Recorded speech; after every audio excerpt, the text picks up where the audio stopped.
దాని మీద ఎస్టిమేషన్ చేసి టెండర్కి పోవటం జరుగుతుంది.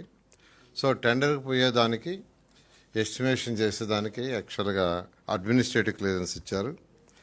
అదేవిధంగా ఈరోజు యాన్యువల్ రిపోర్ట్స్ 24-25 సంవత్సరం యొక్క యాన్యువల్ రిపోర్ట్స్ సబ్మిట్ చేసేదానికి దానికి పర్మిషన్ ఇచ్చారు.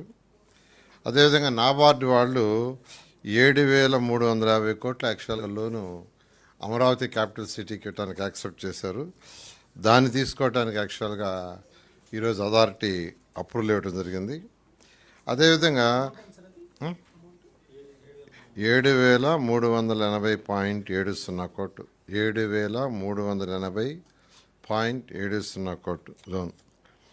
అదేవిధంగా ఈరోజు ఏదైతే సీడాక్స్ రోడ్డు ఉందో సీడాక్స్ రోడ్డు నేషనల్ హైవే 16 మీదకి పోయేదానికి ఆ రోడ్డు యాక్చువల్గా 5